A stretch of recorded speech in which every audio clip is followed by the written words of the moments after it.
Bonsoir. Voilà, bon, j'avais fait une vidéo, j'avais mis l'extrait, mais j'ai peur après que voilà, ça il puisse m'éliminer, donc je vous mets simplement la photo. Rappelez-vous de ce personnage, I2. Ah ouais, c'est vrai que c'est pas très très beau. C'est en fait le film, rappelez-vous, Terminator. En fait, un Terminator Genesis, hein, c'est John Connor qui a été pollué par des nanoparticules. Son corps se transforme, il devient cette espèce de créature, cette espèce de chimère en fait. C'est même plus un androïde, c'est plus un cyborg, on ne sait pas ce que c'est. Il dit qu'il est même supérieur à la race humaine. Mais si vous observez le film, rappelez-vous, hein, vous pouvez le revisualiser bien sûr, il n'y a aucun problème, où vous voyez des particules qui partent un petit peu partout, et ben il est en graphène. Voilà, à mon avis, ce mec est en graphène, il est tout gris, en graphène transformé par quelque chose, vous voyez. Et ben ça c'est peut-être tout simplement la réalisation en réalité des, on va dire un peu des eugénistes justement liés au transhumanisme, hein, c'est-à-dire le transhumanisme, la transformation de l'humain en quelque chose d'autre, hein, tout simplement une autre espèce, un mélange de technologies hyper évoluées nanotechnologiques avec l'espèce humaine. Imaginez-vous dans 20 ou 30 ans qu'on ait ce genre de créatures autour de nous, bah, on va vraiment flipper quoi. Voilà, la chimère qui était T4000 fabriquer une chimère, hein, une espèce de monstruosité de l'univers. Leur objectif, hein, c'est plus ou moins ça, hein, c'est de pouvoir effectivement mettre les gens dans ce game, quoi. Bah oui, ça fait peur, hein. L'image est vrai qu'elle est très terrifiante, hein. Elle dit d'ailleurs, je suis une race, je suis plus qu'un dieu, je suis plus qu'un humain, je suis supérieur à toi. Et il est vrai que bah du coup c'est hyper inquiétant quoi. Donc voilà un petit peu l'éventualité d'un avenir sombre qui pourrait effectivement amener l'humanité dans un chaos. On n'espère pas en arriver là, mais ils sont prêts à tout hein, pour le contrôle de l'humanité. Imaginez 500 millions d'esclaves avec des robots tout autour d'eux, un peu comme dans iRobot, hein. Voilà, c'est une espèce de réalité un jour qui deviendra peut-être une réalité si on avance trop vite dans cette technologie hein, qui va à une vitesse qui fonce hein, comme le TGV, voire même le STGV, le super train à grande vitesse, qui va de plus en plus vite, hein. Là, j'ai appris par exemple qu'ils ont réussi à créer un cristal avec un ordinateur quantique, il paraît.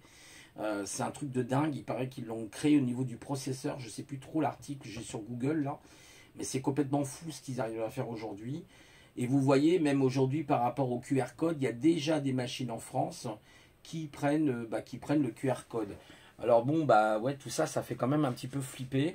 Et on se dit, bah on est un peu dans la Moïse, quoi. Donc voilà. Alors bon, il y a les gens qui se réjouissent là parce qu'il paraît que le gouvernement a décidé que ça serait plus. Alors attendez, excusez-moi, je vais recharger mon portable. Il y aura une autre configuration. Je vais essayer de voir, mettre ici par exemple. Voilà, parce que j'ai plus beaucoup de batterie. Et comment ça, voilà. Voilà, donc en fait, quelque part, bah, c'est ça, j'espère que vous m'entendez bien. Et puis, ben, c'est ça, hein, cette société du transhumanisme, des nanotechnologies. Il y a encore des gens qui disent que non, ça n'existe pas. C'est encore des gens qui vivent dans leur caverne, ça, hein. Il faudrait peut-être qu'ils se réveillent un peu. Parce que je crois qu'ils ne comprennent pas très bien les enjeux de la technologie. Moi qui est dans le domaine de la technologie, de l'informatique. Moi-même, je fais un petit peu de geek robotique comme ça pour rigoler, mais je peux vous assurer, vous pouvez faire des choses incroyables maintenant qu'on n'aurait pas pu faire il y a encore, même pour être un geek, il y a encore 15-20 ans, 10 ans en arrière, 15 ans, on n'arrivait pas à trouver des composants très particuliers qui vous permettent de faire des trucs, voilà, c'est assez hallucinant. Les modules électroniques ont énormément évolué. Donc oui, et puis, bon, bah, l'IA, bon, encore, là, l'IA, c'est autre chose, hein, comme dirait Luc Julia, l'IA n'existe pas. Ouais, pour le moment, de toute façon, on n'est que dans des algorithmes de reconnaissance, d'acquisition de données et de reconstitution, si vous voulez. Mais ça pourrait, ouais, on ne sait pas, il peut y avoir une disruption de l'IA hein, qui arrive, une disruption, c'est-à-dire un bond énorme, si vous voulez, d'un seul coup, parce qu'on a découvert une méthodologie, on a découvert de nouveaux matériaux physiques, par exemple, vous voyez, comme le graphène, hein, ce que je vous ai montré. Hein, le graphène, d'ailleurs, j'en avais parlé, je crois, dans une capsule du graphène, où effectivement, par exemple, ils avaient l'idée de concevoir, par exemple, des batteries, vous savez, pour les smartphones en graphène, ce qui fait que le graphène est beaucoup plus intéressant que les batteries à ion, hein, cadmium, là. Ça n'a plus rien à voir, lithium, cadmium. Mais là, vous avez des batteries qui pourraient durer beaucoup plus longtemps, qui ne chauffent pas grâce au graphène. Le graphène peut être utilisé aussi pour les microprocesseurs, ça peut être utilisé pour fabriquer des matériaux hyper résistants. D'ailleurs, on voit dans ce film, bon, le seul, en fait, comment dire, le truc qui est trouvé, c'est tout simplement un énorme aimant, hein, qui est le T800, hein, donc Arnold Schwarzenegger, qui est le T800. Il arrive à le transpercer, rappelez-vous à la fin, et il arrive à le maintenir dans son champ parce que tout simplement il y a un champ magnétique. Et ça, c'est sa faiblesse. Vous voyez, comme quoi on trouve toujours le talon d'Achille, comme on dit. Mais cette créature, elle est vraiment, elle fait peur, quoi. J'espère qu'elle ne vous donnera pas des cauchemars ce soir. Et c'est vrai que quand on la regarde, c'est vraiment, on se dit, oh, c'est ça, c'est ça le transhumanisme. Ben, ça, c'est le summum même du transhumanisme. Là, je sais pas, c'est dans 50 ans peut-être, je ne sais pas. En tout cas, on n'espère pas en arriver là, parce que là, du coup, il n'y aura plus d'humanité. Il n'y aura plus du tout d'humanité. Ce que je disais dans la vidéo, mais je l'ai enlevé parce que j'ai peur d'être traqué. J'ai déjà eu assez de vidéos comme ça qui ont été enlevées.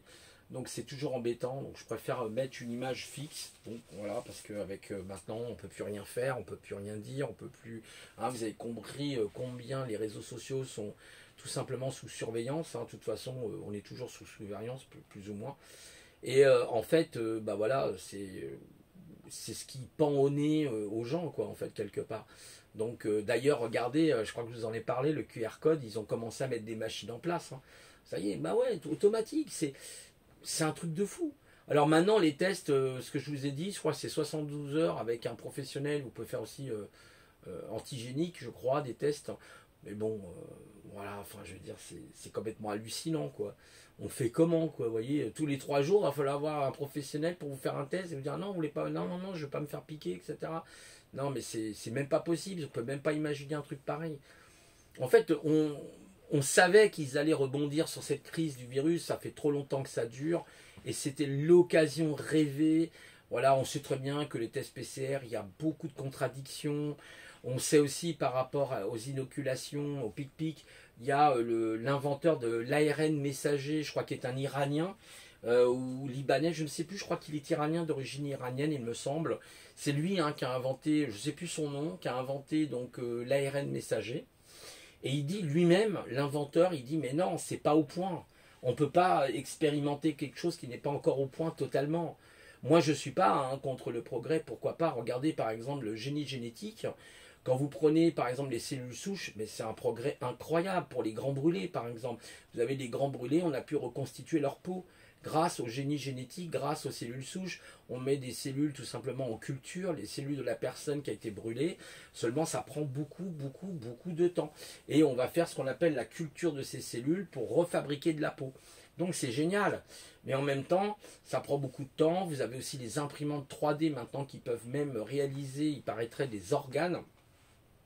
On avance très très très très vite. Il y a une distribution de la technologie, des biotechnologies surtout qui va avancer très très vite. Parce que bon, cette espèce de T4000 dans le film est une espèce d'un mélange de biologie, de technologie, de la biotechnologie en fait. Hein. On l'a modifié son ADN pour devenir ce qu'il est.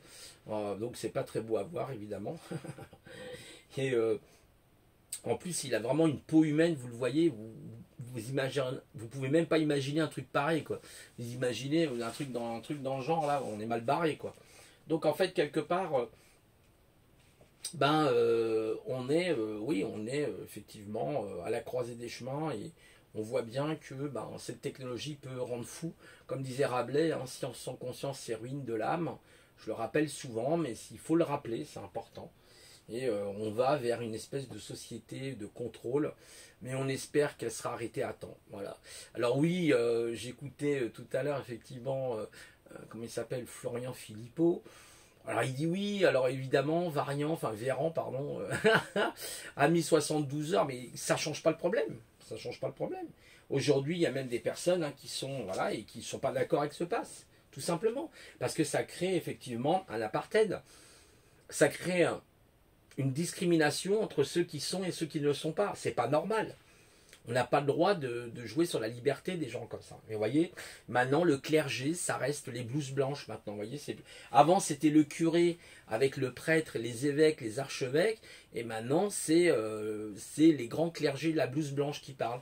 Vous avez aussi des espèces de spécialistes économistes hein, qui vous disent faut aller les chercher par les dents, vous voyez, une espèce de connard là, un gros porc là qui fait, je crois qu'il doit faire à peu près 6 mètres de diamètre. Celui-là, il ferait faire un bon petit régime, ça lui ferait du bien. Et voilà quoi. Donc on en est toujours à la même situation. Comment des économistes viennent se mêler de ce qui est viral, de ce qui est... Non mais attends, t'es qui toi? Tu occupe-toi de ton économie. D'ailleurs, l'économie entre nous qui est une science de merde, parce que vous avez la majorité de ces économistes qui ont été incapables de prévoir la crise de 2008, hein, les golos qui sortent de l'école, là vous savez, c'est tous ces formatés du cerveau. Hein. Rappelez-vous, hein, toujours le formatage, hein, on en revient toujours au cerveau gauche. Et voilà quoi, on fabrique des gens hein, du cerveau gauche et c'est tout. Donc bon courage à tout le monde. Voilà, petite vidéo de mise au point. Voilà. Sinon, très bien, les manifestations, c'est super. C'est génial. Il y a eu beaucoup de monde. Ouais, moi je soutiens ces gens-là. Personnellement, moi je n'y participe pas trop parce que déjà je supporte pas la foule, je supporte pas le bruit. Je sais, il y a des gens qui vont me répondre ouais mais c'est pas bien. Ouais mais voilà, je suis pas claustrophobe, comment on appelle ça, je me rappelle plus le nom. Ça porte un nom, je peux pas être avec la foule. C'est quelque chose, je fais des crises d'angoisse. Le bruit, rien que le bruit m'assourdit. J'entends des fois même les vidéos. Je vous assure, je diminue le son parce que j'entends des bruits de sifflets, de trucs, je supporte pas. Alors en plus, alors là, avec les gaz et tout, lacrymogène, c'est même pas la peine. Oui, je sais. Bon, après, il y a des gens qui comprennent pas toujours ça, mais moi, je suis avec eux. Il y a d'autres manières hein, de combattre. Hein. Il y a tout simplement le fait de faire le boycott. C'est une manière de combattre à sa manière à soi. On va boycotter les restaurants, les cafés, les salles de sport, là où le pass sanitaire a été appliqué. Voilà pour le moment. Bientôt, ils nous le feront dans le tel. Vous allez voir, hein, ça va continuer les conneries, là, je vous dis même pas. Voilà, pour éviter soi-disant le confinement. Mais on nous fait chier, le confinement ça marche pas. On l'a vu avec la première vague. Au contraire, c'est ce que disait le professeur Raoul. Ça ne fait qu'améliorer la contamination. C'est complètement ridicule. Il y a même un grand épidémiologiste, un des plus grands, je crois que c'est même le numéro 1, il me semble qu'il est d'origine indienne, qui disait ça ne sert à rien. Vous voyez, la Suède, voilà. Il fallait traiter les gens. Mais non, non, on peut pas. Vous voyez, si je vous parle de ça, je vais peut-être même me faire blacklister. Vous voyez ce que je veux dire? Je vais être shadowban, quoi, comme dirait Oleg. Shadowban, hein, c'est le terme. On est shadowban. Hein, on nous coupe des vues, on nous coupe des pouces. Voilà, aujourd'hui, c'est comme ça que ça marche. Hein, c'est le système de la dictature numérique, hein, tout simplement. Le droit d'expression, quand on vous parle de démocratie, franchement, ça me fait rire. La démocratie, c'est du communisme, tout simplement maquillé. Hein, point barre. Hein.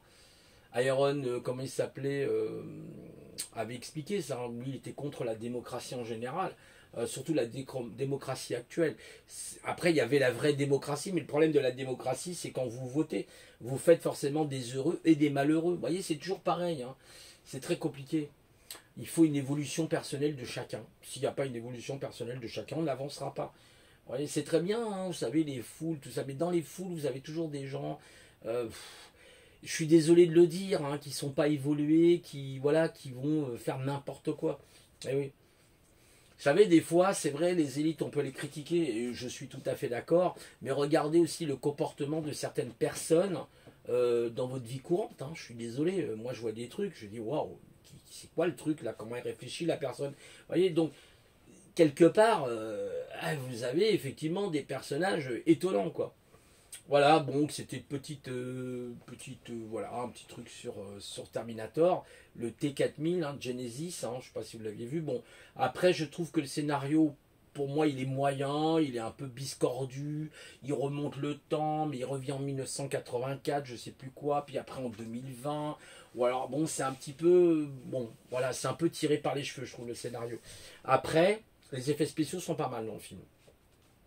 Mais ça vaudra jamais le premier Terminator, et le deuxième, c'est mes deux préférés, qui étaient Terminator et comment c'était l'autre, le deuxième, le Jugement Dernier. Voilà, le Jugement Dernier, vous savez, avec le TX là, hein, qui est en métal, ou T1000 plutôt, le T1000, parce que le TX c'est dans le 3. en métal liquide, là, vous savez, polymorphique, là, c'est extrêmement vraiment bien fait. Celui-là, il est un peu polymorphique aussi, mais il est plus particulier, on le voit, c'est un peu bizarre. Voilà. Donc c'était une petite vidéo pour vous donner un peu aussi de mes nouvelles. Le temps est triste, vous avez vu le mois d'août qu'on a, franchement c'est une catastrophe. Il y a d'autres pays où c'est vraiment, il paraît que c'est des grillades. Ici on a, je sais pas, dans le nord de la France en tout cas c'est zéro. Gris, couvert. On se demande si le climat n'est pas manipulé, on se pose des questions. Voilà, parce que c'est quand même assez bizarre un temps comme ça. Alors que l'année dernière on était rappelez-vous, l'année dernière, on était vraiment en train de tirer la langue tellement il faisait chaud. Moi, j'avais toujours la hantise pour mon papa à l'époque, parce qu'il avait des saignements de nez. Je vous assure, on a dû l'amener au moins 7 fois à l'hôpital. Ils sont passés à travers tout ça. Moi, franchement, c'est vrai, j'ai perdu mes parents, mais quelque part, je me dis, ouais, ils ont évité le pire, les pauvres. Ils ont assez donné comme ça, je crois, dans leur vie d'ailleurs. Ils ne méritaient pas ça. Bon, quelque part, vous savez, dans la souffrance, les gens, il vaut mieux qu'ils partent. Si c'est pour souffrir, souffrir.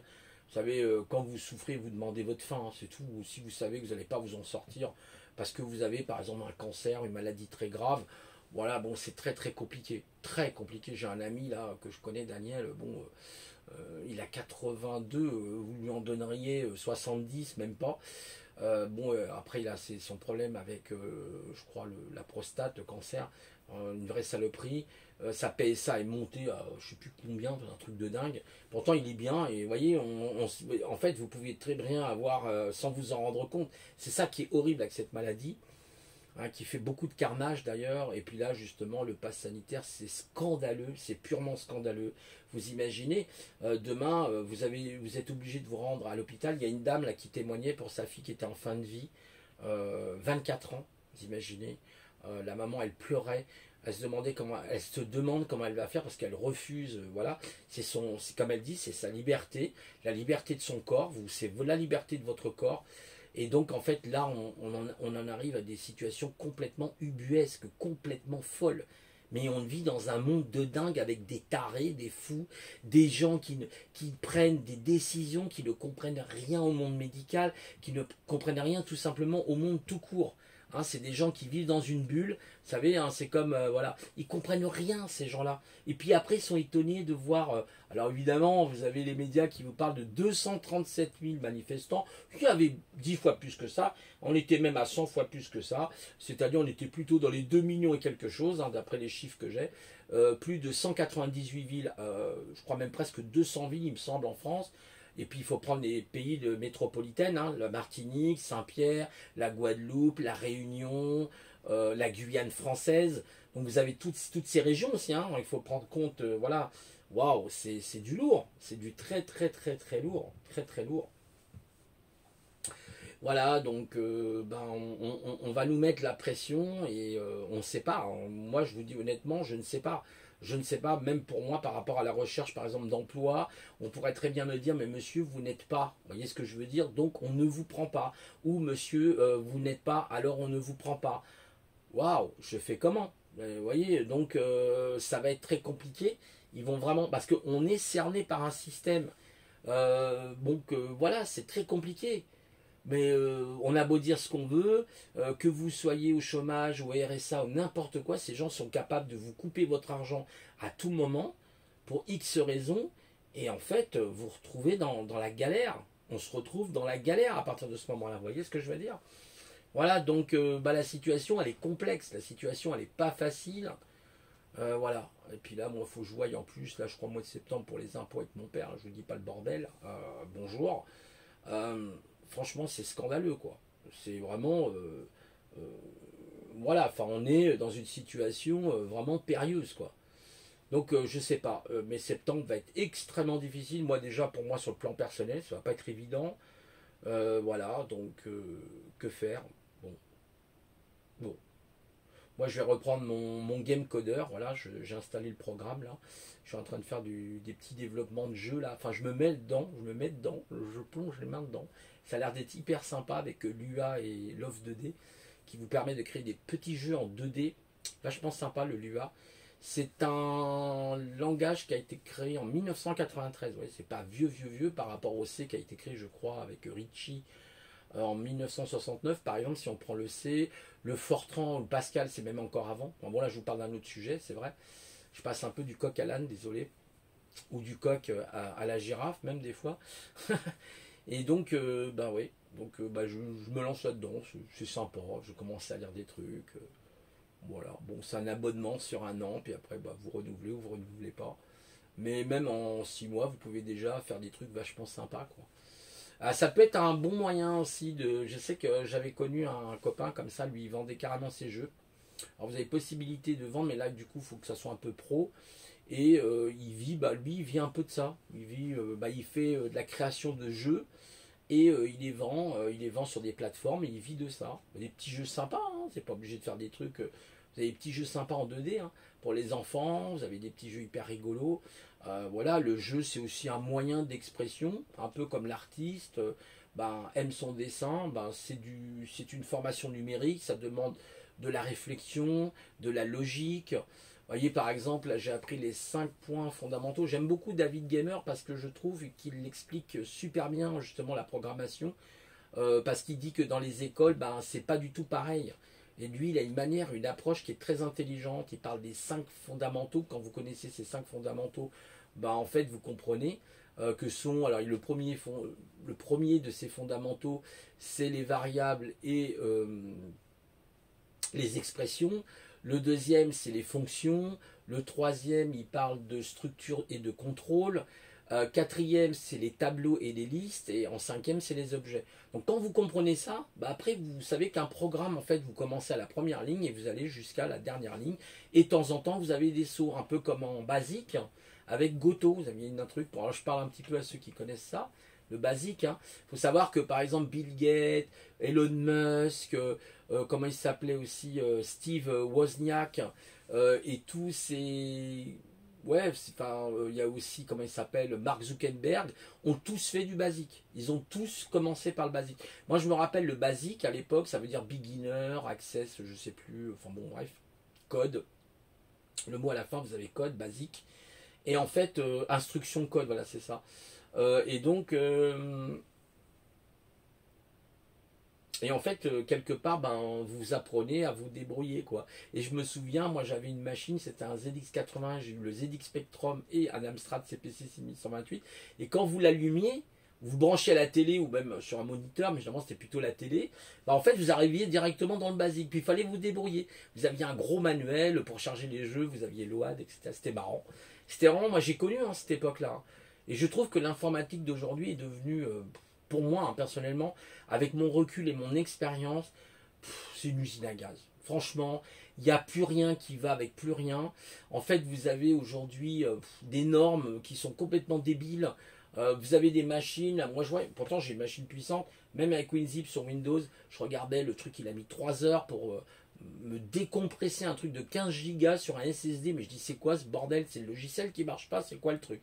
En fait, c'est voilà, il y a toujours, alors peut-être faut payer le logiciel parce que maintenant ils ont une bonne technique bien rodée comme pour les jeux. Hein. Maintenant, les jeux par exemple, eh ben, si vous voulez avoir par exemple des vies en plus, ou des armes en plus, ou de l'énergie en plus, par exemple dans un jeu, bah, il faut que vous payez une partie du truc. Et tout est comme ça. Maintenant, ça marche que par abonnement. Vous vous mettez un antivirus. Avant, vous achetiez un antivirus, par exemple. D'accord? Ok. Aujourd'hui, c'est des abonnements. Alors, bien sûr, il y a moyen de trouver des astuces, on est d'accord. Mais pour ceux qui veulent, par exemple, Kaspersky ou qui veulent One Virus, par exemple, ben, bon, ben, voilà, mon ami, il faudra payer. Moi, je vois sur Apple, c'est comme ça. Voilà, tout est comme ça. Tout est comme ça. Franchement, ça devient que du business, que du fric, VIP, VRP, là, hein, c'est tous ces commerciaux, là, hein, tous ceux qui ont fait des formations de commerciaux, là, vous avez que ça partout. Hein, ils connaissent rien à la technique. Hein. Moi, je voyais, même quand j'étais en situation de travailler avec un boss, hein, vous aviez les VRP là qui font de la. Je dis mais qu'est-ce que tu me racontes? Le mec il était là, il était prêt à vendre des crottes de merde dans des papiers des papiers dorés quoi, pour faire passer ça pour de l'or quoi. Ces gens n'ont pas de limite. Et en fait ils ont envahi l'internet, ils connaissent rien à la technique la majorité du temps, voilà. Et ils vous vendent, c'est des marketeurs en fait, vous voyez, c'est des marketeurs. Ils sont là pour vendre, ils sont là pour capitaliser, ils sont là Et en fait, vous rentrez dans un monde hyper matérialiste. Ils vous vendent un truc que vous n'avez même pas besoin. Vous allez l'utiliser une journée ou deux. Puis en fait, vous êtes fait couillonner. Excusez-moi de l'expression, mais c'est exactement ça. Et on est vraiment dans ce modèle, si vous voulez, sociétal. On est dans l'ultra-capitalisme aujourd'hui. Encore avant, on avait le capitalisme. Bon, on se disait, bah, le capital, c'est toujours quelque chose qui a existé. Par exemple, vous avez un capital santé, vous avez un capital économique, vous avez un capital énergie. On a tous un capital ou des capitaux, hein, d'accord? Parce que, bah, on est des êtres qui sont faits comme ça. C'est comme la nature. Mais le problème, c'est qu'aujourd'hui, on est rentré dans l'extrême. Maintenant, on est dans l'ultra-capitalisme. On est dans l'ultra-libéralisme. Et on met plus, si vous voulez, des jonctions, on met plus des garde-fous pour dire attention, comme la bourse, on met pas de garde-fous. Et les gens font n'importe quoi. Et ils vont dans les extrêmes parce qu'ils veulent toujours plus de pognon. Je sais pas ce qu'ils ont avec ça, c'est une espèce de maladie. Et j'ai l'impression que c'est lié beaucoup aux sociopathes, aux pervers narcissiques, qui veulent toujours plus d'argent. Voler les gens, hein, c'est leur objectif. Voilà, par tous les moyens possibles. Pervers, alors au masculin et au féminin, parce que vous avez aussi pas mal de femmes pervers, hein, narcissiques. Et que ça soit au niveau élitiste, mais même au niveau de la populace. Voilà, aujourd'hui d'ailleurs, Catherine, psy à la maison, en parlait très très bien. Voilà, c'est leur manière d'agir, etc. Donc c'est une horreur absolue, c'est vraiment une horreur. Aucune empathie, aucune correspondance avec les autres, de comprendre l'autre, au lieu d'être toujours à dire ils ont raison dans tout ce qu'ils disent, dans tout ce qu'ils font. Hein, quand vous voyez nos politiques, c'est exactement ça. Vous avez par exemple le Serflex, là, hein, le Castex, bon, qui soi-disant a fait des études, etc. Mais le mec, il est carrément c'est la bureautique, quoi. C'est le mec, c'est le cerveau gauche, quoi. C'est, vous voyez, le bon fonctionnaire, très haut fonctionnaire, franc-maçon peut-être pour certains d'entre eux. Ça ne veut pas dire que j'ai tous dedans forcément contre tous les francs-maçons, mais il y en a, voilà, ils n'ont pas d'éthique, notamment les spéculateurs. Voilà, aujourd'hui, on sait qu'on a une franc-maçonnerie plus ou moins spéculative. Donc voilà, comme je vous ai dit, les VRP, les VIP, et quand c'est mis entre les mains de pervers narcissiques, de personnes sociologiquement et sociopathes, bah c'est très complexe parce que vous êtes dans un cas de sociopathie et ces gens aiment bien la souffrance, ils aiment vous voir souffrir parce que c'est leur objectif, que ce soit le gouvernement ou que ce soit dans la populace. Voilà, vous rencontrez des femmes pervers narcissiques, des hommes pervers narcissiques et ils sont tellement malins qu'ils vous tournent dans la farine et ils sont très forts. Regardez les politiques, comment ils agissent, ils sont extrêmement malins. Hein, Macron ne le sous-estimez pas. Voilà. Donc ils ont toujours peut-être, je sais pas, un peu comme aux échecs, un coup d'avance ou peut-être même plusieurs coups d'avance. Voilà. Donc voilà, c'était pour vous dire ça. Donc c'est vrai, j'ai un petit peu tout mélangé, je suis désolé. Toujours pareil, hein, j'ai du mal. Il faudra vraiment que je me fixe un objectif pour vous parler que d'un sujet. Parce que je sais que ça peut être franchement barbant pour vous, mais des fois c'est pas de ma faute, c'est un peu mon mode de fonctionnement. Comme j'ai plusieurs idées qui passent à travers la tête, vous voyez, je suis passé de Terminator au gamer, au coding gamer, en passant par encore autre chose et encore autre chose. Et en fait, souvent, je fais des liens entre des idées comme ça, en fait, qui n'ont aucun rapport, qui sembleraient, disons, ne pas avoir de rapport, et au bout du compte, il y a un rapport. Il y a vraiment un rapport. Voilà, et donc c'est ma manière de fonctionner, je suis comme ça, je ne fonctionne pas dans un mode linéaire, j'ai même quasiment une impossibilité de fonctionner dans un mode linéaire, je fonctionne dans un mode plutôt mind mapping, hein, c'est-à-dire avec plusieurs embranchements, dans ce qu'on appelle, en le terme plus technique français, les schémas heuristiques de Tony Buzan, où il fonctionne comme ça, vous voyez, avec des cartes mentales, ce qu'on appelle un brainstorming, si vous voulez. Donc, travailler avec des cartes mentales, et moi j'ai un peu ce côté-là, c'est-à-dire j'ai plusieurs idées qui arrivent en même temps, et j'essaye de trouver des points d'accord et des points de logique entre eux pour les raccrocher, un peu comme des wagons qu'on accrocherait entre eux, et c'est comme ça, c'est vrai que ça peut être désagréable, je peux comprendre qu'il y a des gens qui ne comprennent pas, des fois ma manière de fonctionner, mais je ne le fais pas exprès.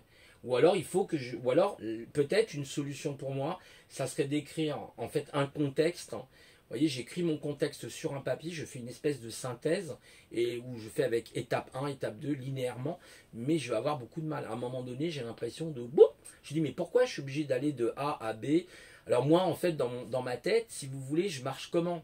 Je dis pas de A à B et de B à C, etc. Non, je dis par exemple de A à L, et de L, je reviens à B. Vous voyez, ou je peux même revenir à C. Et c'est ça le problème. Oui, assez, je sais, il y en a assez, j'ai bien compris. Non, je rigole, ben, ça, il faut pas, je peux pas m'en empêcher. C'est vraiment, c'est vrai, les jeux de mots, par exemple, c'est un truc que j'adore. Vous voyez, les jeux de mots, tous les, les jeux de mots, c'est quelque chose qui me passionne. Vous voyez, pour moi, il faut que je cherche un peu ce que je crois qu'on appelle le langage des oiseaux. Il faut toujours que j'essaye de trouver des liens entre les mots, c'est assez rigolo. Mais voilà. Donc, c'est ma manière à moi d'être. C'est comme ça, je peux rien y faire. Je me souviens quand j'étais petit, ma mère me faisait suivre par un psychologue et le psychologue le disait, votre enfant, bon bah il s'intéresse à plein de domaines, plein de choses, je le vois, il saute d'un sujet à l'autre, mais en plus il y a une logique dans ce qui raccroche, hein. Et vous avez beaucoup de personnes comme ça qui fonctionnent avec ce mode de pensée enfin, qui est irradiant et qui fait que ben voilà c'est extrêmement complexe. Le problème un petit peu après des gens comme ça, ben c'est la souffrance parce que vous savez ça fait souffrir en fait quelque part. Et puis des fois il y a des périodes de procrastination, c'est-à-dire où j'ai envie de strictement rien faire. Mais carrément, des fois, je vais pas lire pendant une semaine, 2 semaines, puis d'un seul coup, je vais me mettre à lire pendant 3 mois, quoi, enfin, ou 2 mois, quoi, sans cesse, ou à faire une autre activité. Ça peut être de l'électronique, aller voir un pote. En ce moment, je vais voir un pote là. Voilà. Donc il y a toujours quelque chose. J'ai besoin, je ne peux pas rester en place. Il n'y a rien à faire, je ne peux pas rester en place. Si par exemple je fais, je sais pas moi, du yoga ou je sais pas moi, du doing, hein, des choses comme ça, par exemple du qigong, ouais, ça va me faire du bien sur le coup. Vous voyez, ça va me faire du bien. Mais après, bon. Là en plus avec l'Ormus, hein, je vous avais fait une capsule sur l'Ormus, j'espère que vous avez aimé cette capsule sur l'Ormus. Vraiment faites des recherches, c'est passionnant, avec notamment la supraconductivité entre les cellules, c'est super intéressant. Et effectivement, l'Ormus, j'ai l'impression que ça me donne un coup de boost énorme. Même au niveau du cerveau, j'ai l'impression que mon cerveau il fonctionne encore plus vite. Donc c'est ouais, et puis même au niveau physique, je me sens beaucoup mieux. Donc il y a vraiment un rapport. Je discutais avec la personne là, qui faisait son Ormus, qui s'appelle Gwenaël, super gentil, c'est un Breton qui vit à Rennes. Je parlais avec lui pendant plus d'1 heure, on a discuté au téléphone, super intéressant, et on a échangé voilà sur ce qui se passe actuellement quoi. Il disait que c'est une catastrophe, il disait c'est une catastrophe. Donc voilà. Attention aussi, j'ai eu des petits échos sur, vous savez, les énergéticiens, tous les gens qui actuellement récupèrent des gens qui ont été, hein, qui sont dans un état un petit peu, voilà, on va dire pas cadavérique, mais qui sont pas très bien, qui sont fatigués, etc. Suite à, vous avez compris. Mais attention parce que justement il y a une récupération qui est faite sur ça et vous avez beaucoup de charlatans. Vous savez dans les moments, vous savez c'est toujours pareil dans les moments de guerre, c'est comme dans les moments de guerre, vous avez toujours des profiteurs. C'est comme aujourd'hui avec la Covid, vous avez eu beaucoup d'entreprises, de multinationales, de transnationales qui ont profité de la crise comme Amazon et plein de trucs comme ça. Et ils se sont fait des bons petits pactoles. C'est toujours comme ça. Le malheur des uns fait le bonheur des autres, hein. Rappelez-vous ce dicton qui est une réalité, qui est une vérité. Voilà, donc bah écoutez, oui, pour revenir au mode de fonctionnement, je suis comme ça, je sais que ça peut vous perturber, je vais essayer de faire un effort. Si vous avez des conseils à me donner, n'hésitez pas, pourquoi pas, ça peut être intéressant. Peut-être faire une bonne séance de méditation avant de faire une capsule, pourquoi pas, ça peut peut-être m'aider à être plus calme. J'avais remarqué ça d'ailleurs, j'étais un peu plus calme, mais c'est pas toujours simple. Voilà, c'est pas toujours simple. Les insomnies, ça fait partie aussi de mon quotidien. Il y a des fois je dors bien, il y a des fois je dors moins bien. Là, je vais faire une expérience aussi, c'est de couper le courant. Il y a une personne qui disait coupez votre courant de chez vous. Alors bon, évidemment, pas, vous coupez le courant. Et là, vous voyez si vous passez une nuit profonde. Vraiment, vous allez au disjoncteur, hein, carrément, boum, vous coupez votre courant électrique. Et là, vous restez pendant toute une nuit. L'expérience intéressante qu'avait fait une personne et qui s'était aperçu qu'il avait un meilleur sommeil aussi. Parce que, évidemment, les champs électromagnétiques peuvent perturber. Le courant électrique peut perturber votre sommeil, sans compter la 5G, sans compter la 4G, etc., qui va être un véritable problème public de santé publique, ce qui est déjà le cas plus ou moins dans certains pays, comme en Australie, il paraît que c'est un véritable problème de santé publique. Je le lisais d'ailleurs dans Nexus, là, le dernier Nexus ADN et médecine, où il parlait justement des problèmes liés à la 5G, mais il n'y a pas que, il parle aussi du génome, ouais, de la génomie par exemple, c'est très intéressant. Vous voyez, sur la génomie, on n'est pas prêt, hein, franchement, c'est une catastrophe. Voilà, bon, ça peut être intéressant, mais pour le moment, ces technologies, voilà, ils sont. On fait joujou avec le code humain, vous voyez. Là, il parle des masques. C'est intéressant cette revue. Moi, je vous la conseille. Bien sûr, il y a d'autres revues Nexus qui est pas mal. Elle est, je crois, elle est bimensuelle, enfin tous les 2 mois. Et donc, au prix de je sais plus combien, 7 ou 8 euros, je sais plus exactement. Je sais pas s'il y a le prix là-dessus. Vous voyez, là, c'est juillet, août. Le prix, je sais pas, je ne vois pas. 7,90 €. Bon, c'est vrai que ça a un coût. Bon, c'est tous les 2 mois, hein. Mais c'est bien. En fait, c'est bien. Ça fait 8 euros. On va arrondir à 8 euros.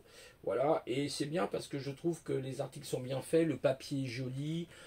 C'est glacé. C'est format A4. Hein, c'est très très grand. Avec de la couleur. Pas de pub. Hein, zéro publicité. Donc ça, c'est génial parce que il faut faire attention à certains, justement, magazines. Hein, vous avez de la pub. Celui-là, il y a zéro pub. Ce sont les contributeurs. Alors, on peut faire toujours un don à Nexus. Alors Nexus, ça veut dire quoi? Ça veut dire le lien. Nexus, je crois que c'est un terme latin qui veut dire, ouais, il me semble que c'est un terme latin qui veut dire le lien, il me semblerait. C'est ce qu'ils disent au début du magazine, je ne savais pas du tout. Mais Nexus, hein, pour pas avoir fait de latin dans ma vie, c'est un gros problème. Mais il me semblerait que ça veut dire le lien. Donc c'est très intéressant.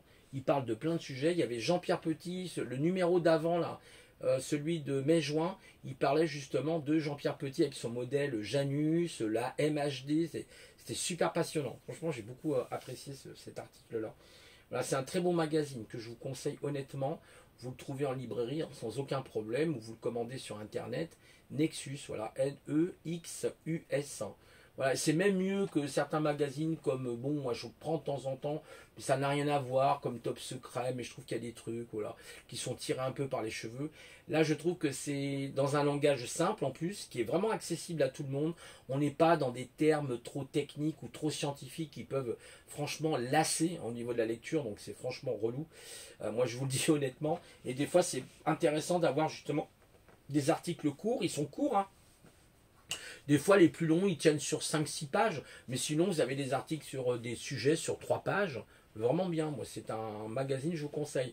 Vous allez sur le site. Hein, vous avez le site de Nexus. Hein, vous tapez Nexus. Hein, voilà, .com, je crois. Et là, vous allez avoir toute la collection. D'ailleurs, vous pouvez même en récupérer gratuitement. Moi, j'en récupère avec en format PDF. Hein, vous pouvez les récupérer gratuitement sur Nexus. Même certains anciens numéros qui ne sont plus payants, que vous pouvez récupérer. Moi, j'en ai récupéré comme ça, 5-6. Très intéressant. Sinon, le prix pour les soutenir, moi, personnellement, je préfère faire un geste et les soutenir. Ça coûte 7,90 €. Bon, oui, tous les 2 mois. Bon, ça va, c'est pas tous les mois, c'est pas toutes les semaines. Hein, il y a des gens, ils disent ah bah ouais, t'as dépensé combien pour ton paquet de cigarettes que tu fumes tous les jours? Ah bah ça me revient à 9 € le paquet de Marlboro. Ah bon? Et ça tous les jours? Ah bah oui, tous les jours, je fume un paquet par jour. Vous vous rendez compte? Là, vous avez mis 7,90 € sur votre santé et en plus un magazine passionnant, franchement, de tous les domaines. Là, il y a même un article qui vous parle par exemple de l'Égypte, justement, qui est le décalage de la chambre du roi. Vous avez un article là, passionnant à ce sujet, avec des figures géométriques, mathématiques, trigonométriques peut-être pour certaines, Khéops, voyez, et nombre d'or, une nouvelle exploration géométrique. Voilà, très intéressant avec le nombre d'or, voilà. Vous avez des articles sur Brocéliande, voilà, que veux-tu Brocéliande? Alors ça ferait un petit clin d'œil à mon ami Doc. Mais Doc, qu'est-ce qui se passe? On te voit plus. Il faisait des super trucs, Doc, avec notamment les implants. J'attendais son truc avec les implants. Très intéressant sur les implants. Je crois d'ailleurs il y avait eu un article sur Nexus qui avait parlé des implants justement extraterrestres ou intraterrestres qui était très intéressant. On a retrouvé des gens avec des implants, ça c'est vrai, hein, c'est pas une blague. Des trucs assez étranges, hein, sûrement liés à des comment on appelle ça, des abductions, des enlèvements. Il y a beaucoup de témoignages là-dessus. Il y avait un Breton qui avait témoigné là-dessus, je ne sais plus comment il s'appelle, et qui justement a créé une association là-dessus. Donc Doc peut-être le connaît, je ne sais plus de son nom. Je sais que c'était un Breton. Il faudrait que j'essaye de lui donner le nom de cette personne. Il s'appelle, je crois son prénom c'est Nicolas. Et ça pourrait l'intéresser de le rencontrer justement. Donc oui, c'était bien. Moi je trouvais qu'il faisait des trucs pas mal, Doc. En plus c'est super avec, comment il s'appelle, Hervé. Hein, Hervé qui fait des super montages. Mais t'es où Hervé? On ne voit plus non plus. C'est bête, vous quittez YouTube, là je sais pas. Peut-être vous avez aussi des choses plus importantes à faire, je peux comprendre. Mais c'est dommage parce que c'est des chaînes quand même intéressantes. On n'est pas obligé d'être d'accord sur tous les points de vue. Et c'est normal, ça fait partie de la nature des choses, c'est comme ça. Mais en général, on s'entend quand même sur les points, les lignes directrices, hein, les lignes les plus importantes. Après, sur les ovnis, moi par exemple, je pense qu'il y a aussi beaucoup de trucage, il y a des choses qui ne sont pas vraies, qui sont des vidéos montées, il y a des choses voilà, où on peut vous duper, mais il y en a d'autres, non, on ne peut pas vous duper. D'ailleurs, Jean-Pierre Petit en parle. D'ailleurs, il a parlé de la MHD justement avec les objets, donc les ovnis, les objets volants non identifiés, il en a parlé de la MHD. Et même maintenant, il y a les OSNI, les objets sous-marins non identifiés, très intéressants, parce que j'avais lu un article sur les bases souterraines, mais vous avez aussi les bases sous-marines. Et là, par exemple, vous avez Pine Gap, hein, qui se trouve en Australie, vous avez une base, et en fait, c'est très profond en dessous de l'océan, et là, il y a des trucs bizarres. Il y a des gens qui ont témoigné d'avoir vu des objets sortir de l'eau, et là, ouais, il y a des choses vraiment très étranges. D'autres disent avoir vu dans les bouches de volcans aussi, d'avoir vu des objets, et ça, c'est vrai, hein, c'est véridique. Et là, vous aviez Jean-Pierre Petit qui, lui, plutôt parlait de la MHD, du magnéto-hydrodynamique. Il explique, dans son modèle Janus, justement, qui est un modèle qui est basé sur les charges positives et surtout sur les charges négatives, que oui, ils peuvent. Pourquoi ils n'utiliseraient pas ces ovnis, la technologie MHD? Ce qui fait qu'ils n'ont plus le problème de l'onde de choc et ils peuvent atteindre des Mach 20 et voire même des Mach 30, peut-être plus. Donc ils vont aller 1000 fois plus vite. Enfin, on va diviser par rapport à la vitesse de la lumière qui est quand même de 300 000 km par seconde. Et à partir de ce moment-là, comme disait Jean-Pierre Petit, toutes les éventualités des voyages intergalactiques sont tout à fait possibles. Vous voyez, même ne serait-ce que dans notre galaxie, par rapport justement à ces technologies MHD. Peut-être qu'effectivement, ces civilisations-là, en tout cas les Pléiadiens ou autres, utilisent sûrement ce type de technologie. On peut penser aussi qu'il y a des intraterrestres, hein, c'est aussi très intéressant, il y avait un article qui parlait de ça justement. Et en fait, oui, s'il y a des voyageurs, ils peuvent très bien utiliser ces technologies. Mais il y a des chercheurs qui expliquent que Jean-Pierre Petit rêve, etc. C'est vous qui rêvez. Parce que Jean-Pierre Petit, malheureusement, il est rejeté par la communauté scientifique, ce que je trouve scandaleux. Hein, il était quand même un ancien directeur du CNRS, il a été quand même directeur du CNRS, ou sous-directeur, je crois même qu'il a été même directeur du CNRS, il me semble, et c'est une personne remarquable. Vous le voyez dans, je ne sais plus c'est dans quelle émission il était, et en fait il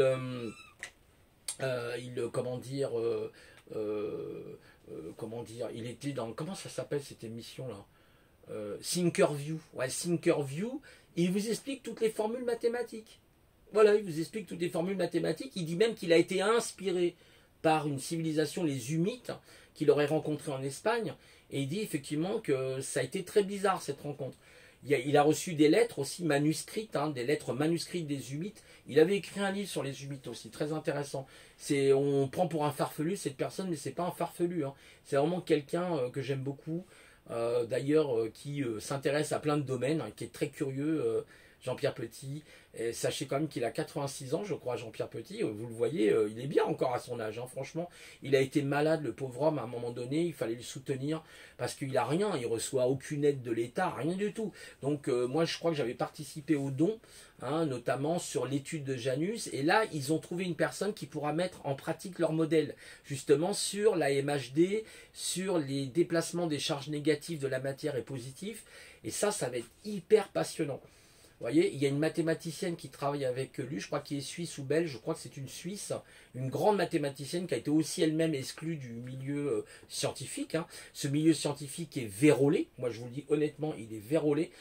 C'est des guerres de chapelle, alors chacun cherche son petit truc, il y en a un qui cherche la matière noire, l'autre qui parle de l'énergie noire, l'autre qui vous parle de la théorie des cordes, on en est à la 28e, l'autre qui vous parle de l'antigravitation, du trou du cul de l'éléphant. Ces gens n'ont que ça à foutre. Et vous regardez ce que vous dit d'ailleurs Jean-Pierre Petit, il a même fait carrément un développé de la guerre des étoiles. Vous dites, waouh, c'est génial. Et en fait, vous voyez toutes leurs théories, les unes après les autres. Et là, il dit, regardez, on est complètement noyé. Il explique, lui en tout cas, dans sa conclusion, que ça fait plus de 25-30 ans même que l'astrophysique est en train de patiner. Elle est en train de patiner parce qu'elle n'a pas compris le modèle Janus. Il a voulu expliquer ce modèle Janus et il y a des gens qui lui disent oui, votre modèle est très intéressant. Vous avez l'autre là, comment il s'appelle? Alors c'est pas Étienne Klein, c'est comment il s'appelle, celui qui a les cheveux très longs là. Alors lui, il a parlé. Alors bon, ok, c'est un bon physicien, c'est un bon théoricien, il va exactement. Mais tout ça c'est de C'est la caverne d'Ali Baba. Vous n'avez pas besoin de toute cette complexité. Comme diraient les dieux et les déesses, eux, ils s'embarrassent pas de, vous voyez, de toute cette complexité. Eux, ils aiment voir les actions. Moi, Jean-Pierre Petit, je trouve qu'il est plus dans l'action que dans les blabla. Donc, il a prouvé. Il a fait même un modèle, je ne sais plus c'était quoi son modèle de Thor, une espèce de figure, vous savez, un peu ce qu'on appelle les polyèdres. Comment ça s'appelle, le décadome ou quelque chose comme ça. Il a fait une espèce de truc génial. C'est un gars qui lui a fait avec une imprimante 3D. Vous savez, c'est le décadome, en fait, c'est une seule face, je sais plus quoi, c'est un truc de dingue. Vous avez l'impression qu'il y a deux faces, mais en fait, c'est sur un seul bloc. Bon, ça s'appelle, je crois, un décadome. Faudrait regarder les figures, du coup, les polyèdres, dans les figures des polymétriques, un polyèdre, hein. Vous aviez les 5 de Pythagore, mais en fait, Pythagore n'a fait que reprendre, en réalité, les travaux d'ETT. C'était ETT qui avait inventé ces figures-là, mais bon, ça a été récupéré par Pythagore. Peu importe, hein, c'est pas très grave. Et en fait, bah voilà. Et donc lui, il a vraiment des explications intéressantes. Moi, je trouve qu'il y a des explications très très intéressantes. Là, sur le livre aussi Métaphysicon, génial, entre la physique et la métaphysique, c'est comme les organes et les méta-organes. Donc bah ça, non, la science ne veut pas le reconnaître. Hein, ils veulent pas le reconnaître. Et là, moi, j'ai l'impression qu'en astrophysique, on patine totalement. On patine totalement. Vous avez aussi deux frères qu'on a frères les Bogdanov. Alors on n'aime pas les frères Bogdanov. Moi j'avais écouté un surdoué qui en avait parlé des frères Bogdanov et qui trouvait leur théorie assez géniale. Mais on les a aussi critiqués. On leur a dit par exemple, bah oui, vos thèses, machin. Maintenant les mecs qui parlent 8 langues. Les deux frères, Igor et Grishka, ils parlent 8 langues chacun. Ils jouent d'un instrument de musique mais qui est inconnu. Je crois que c'est un instrument russe. Je ne sais même plus le nom. Les mecs, ils ont fait leur propre baraque eux-mêmes. Alors on les traite, oui, de rigolos, ce ne sont pas des scientifiques. Moi j'ai lu personnellement Dieu joue au dé, est-ce que Dieu joue au dé? Il y avait aussi la particule de l'univers, enfin ils ont fait des trucs incroyables, ils vous expliquent des choses avec les mathématiques, c'est super passionnant. Alors après on se fait son idée sur les frères Bogdanov, ceci dit c'est quand même pour moi des gens voilà, qui ont peut-être apporté aussi leur pierre d'édifice. Mais malheureusement, ils sont un peu aussi mis de côté. On va dire, oui, ce sont des hommes théâtrales parce qu'ils passent à la télé. Ouais, peut-être. Mais les autres, là, bon, les autres physiciens, là, machin, voilà, bon, bah nous, on en est à la matière noire, l'étude du boson, voyez, la particule de je ne sais quoi, on va vous sortir, voilà, ouais, c'est n'importe quoi, quoi. Il y avait aussi une physicienne russe, je ne me souviens plus de son nom, qui était sortie du domaine et qui a fait ce qu'on appelle de la physique ondulatoire, ce qu'elle expliquait, j'en ai rien à foutre des mathématiques. Elle disait qu'en réalité, on est dans une espèce de truc où on s'en sortira jamais. Et elle a compris que c'était plutôt de la physique ondulatoire. Et pourtant, c'était une théoricienne, hein, je vous assure, c'était une matheuse, mais laissez tomber, quoi. C'était une putain de tête, hein. Elle a compris que tout ça, il y avait de l'arnaque derrière. Donc elle s'est beaucoup plus intéressée à la physique ondulatoire pour expliquer les ondes, hein, comment, en fin de compte, il y a une seule et unique particule, parce qu'on vous dit, par exemple, qu'il y a l'atome, mais d'après elle, non, il n'existe que l'électron. Point barre. Et ce que vous appelez des atomes, c'est des électrons qui ont été transformés comme les photons, etc.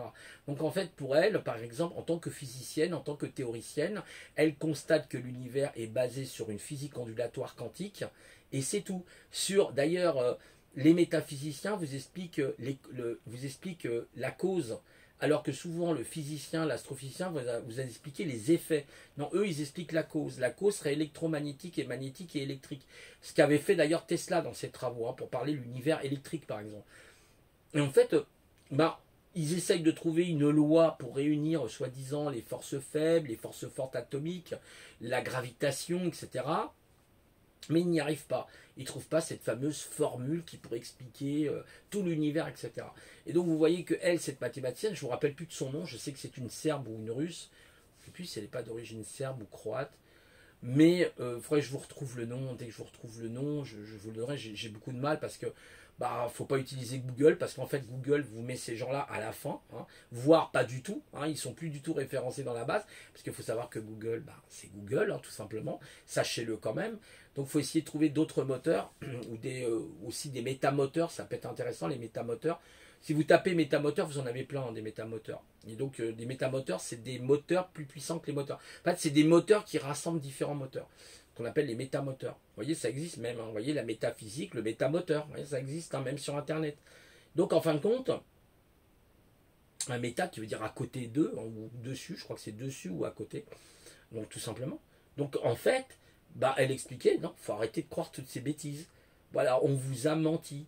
C'est comme les théories de Darwin, où lui-même, Darwin reconnaît que les plantes avec fleurs et les plantes sans fleurs, il ne sait pas, il est bloqué. Ah, c'est Darwin lui-même qui le dit. Hein.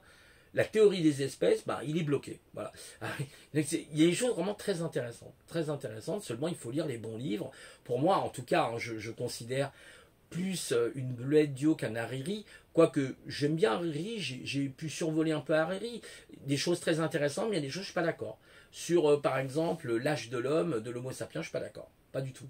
C'est pas du tout ce que disent les anthropologues, c'est pas du tout ce que disent les spéologues, enfin les paléontologues, pardon, parce que les spéologues c'est autre chose, c'est ceux qui vont sous terre.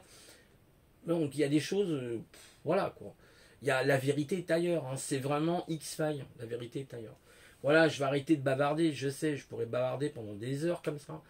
Donc désolé si, oui, je sais quelquefois, je parle un peu de différents sujets, ça peut être franchement usant, je peux vous comprendre, hein, je vous en voudrais pas parce que je sais, je me mets à la place des, j'essaye de me mettre à la place des gens, mais c'est pas toujours facile. Voilà, je pourrais vous parler de moi aussi, de ma vie si vous voulez. Je peux faire des capsules sur ma vie. Je sais pas à quoi elle pourrait vous servir. Je pourrais vous apporter peut-être une expérience personnelle de mon ressenti, de la situation actuelle ou de mon ressenti personnel. Moi, je suis pas quelqu'un qui s'expose beaucoup comme ça. J'aime pas trop ça. Il y a des gens pour qui l'exercice est facile. Moi, j'ai plus de mal avec ça. Je suis plutôt quelqu'un qui va vous parler de connaissances. Maintenant, vous parlez de moi, j'ai pas grand-chose à vous dire. Voilà, que voilà, j'ai 58 ans, que voilà, moi, j'ai fait une grande partie de ma vie. J'ai encore peut-être encore quelques années, j'en sais rien. C'est pas moi qui décide. Et voilà. En tout cas, ben, pour revenir à Nexus, je vous encourage à le lire parce que c'est un magazine très intéressant. Vous apprendrez beaucoup de choses. Lisez, lisez, c'est hyper important d'avoir la connaissance. La connaissance vous amène non dans l'ignorance. Quand on a la connaissance, on n'est pas dans l'ignorance. Ça ne veut pas dire qu'il faut devenir une bibliothèque, hein, c'est pas ça du tout, parce qu'il faut réfléchir par soi-même justement. Mais le fait de lire, vous construisez vos pensées. Il y a des gens qui vous disent, bah non, la lecture, nan, nan. Ok, mais tu construis pas tes pensées. Donc c'est vrai, il ne faut pas confondre la culture, l'intelligence. Vous voyez, c'est deux choses, mais la culture aide à former aussi l'intelligence. Vous voyez, vous avez des connaissances, vous allez apprendre des nouveaux mots, des nouveaux concepts, des syntaxiques différentes. Et vous allez pouvoir mettre des mots là où vous n'arriviez pas à mettre avant parce que vous n'aviez pas le vocabulaire, par exemple. C'est comme quelqu'un qui apprend à programmer. Vous imaginez quelqu'un qui fait de la programmation et qui n'apprend pas le vocabulaire. C'est comme apprendre une langue. Si vous voulez apprendre une langue, il faut bien que vous plongiez dans les livres, il faut bien que vous plongiez dans une méthode pour apprendre. Donc vous êtes obligé d'abord d'acquérir du vocabulaire pour ensuite acquérir, pourquoi pas, les verbes et construire des phrases avec des adverbes, des adjectifs, des verbes, des sujets, des compléments d'objets directs, des compléments d'objets indirects, etc. Vous voyez, etc. Voilà. Des synonymes, des acronymes. C'est comme ça. Donc pareil pour une personne qui développe, parce que je vous ai parlé tout à l'heure, ben, il faut un certain vocabulaire. Si je vous dis qu'est-ce que ça veut dire print, qu'est-ce que ça veut dire input, qu'est-ce que c'est qu'une fonction, qu'un truc comme ça, vous allez me dire, waouh, mais comment tu sais? Ben, je le sais parce que je l'ai appris. Et je l'ai appris comment? À travers les livres, à travers la documentation, ou encore à travers des vidéos. Voilà, la vidéo est intéressante. Mais je trouve, moi, par exemple, c'est comme les films, vous savez, quand les films, vous regardez des films, vous visualisez un film et vous lisez, par exemple, je sais pas moi, Le Seigneur des Anneaux, moi je l'ai lu en livre, bah c'est différent. Je trouve que c'est beaucoup plus vivant. Ça veut pas dire que c'est pas bien hein, de regarder le film, c'est génial, mais bien sûr, mais vous n'avez pas la même émotion quand vous lisez. Quand vous lisez, vous imaginez. Moi souvent quand je lis, je vois les personnages. J'imagine, là je suis en train de lire le deuxième volume que j'ai commencé d'Épopée Cosmique, là, bah je vois les personnages. Vous voyez, j'imagine, ils sont dans une maison, dans un château, j'imagine qu'ils traversent le désert, je les vois, c'est comme s'ils étaient vivants. Vous voyez, parce qu'en plus j'ai une manière de penser, alors ça c'est pareil, ça fait partie un peu de ma structure de pensée. Quand je lis, je vois les choses, je vois les objets, je vois les personnages, je les imagine. Il y a des personnes, elles vont lire, et ils voient rien. Vous me dites, vous me parlez d'un bateau, par exemple, sur l'océan. Pour moi, un bateau, je le vois. Je vois que, par exemple, la grande voile est ouverte. Je sens que je vois qu'il y a du vent qui arrive, que le soleil, le soleil est couvert par les nuages. Il y a des creux, vous voyez. Vous savez, ça rappelle le film, comment ça s'appelle, Will Hunting avec Matt Damon. Je ne sais pas si vous avez vu ce film Will Hunting. Bon, je ne sais pas trop comment ça se dit en anglais. Je suis un peu nul en anglais. Mais en fait, où il dit à un moment donné à son professeur, enfin à celui qui le suit là, comment il s'appelle, Tony, je sais plus, non c'est pas Tony, comment il s'appelle cet acteur? Bon bref, il regarde le tableau, mais elle était comment votre femme?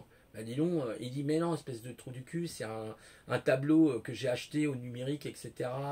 Il n'y a rien, c'est des. Il dit mais pourtant, il dit arrête, parle pas sur ma femme comme ça, vous voyez. Et lui, il voyait le bateau, il voyait tout, le bateau qui était en train de bouger. Et souvent, ben en fait, je marche beaucoup par la visualisation, c'est-à-dire je vois les choses par la visualisation. Voilà, souvent. Et quand je veux même mémoriser quelque chose, je le mémorise beaucoup plus avec ma mémoire visuelle qu'avec ma mémoire auditive. Ça ne veut pas dire mon mémoire auditive, non, je l'ai. Mémoire du goût, oui, mais je ne suis pas cuisinier. C'est pas mon truc en vérité. Par contre, j'ai une très bonne mémoire visuelle. Je me rappelle des fois de scènes que j'ai traversées. Des fois, je traverse, je ne sais pas si vous avez déjà eu ce phénomène du déjà vu. Vous allez dans un endroit, mais j'ai l'impression d'être passé là. Comme si on était dans un monde quantique, hein, d'ailleurs. Hein. Ah, ça sonne, là, c'est l'ordi. Voilà, je vais vous laisser, puis je vous souhaite une bonne soirée à tous. Allez, au revoir à tous et toutes. Au revoir.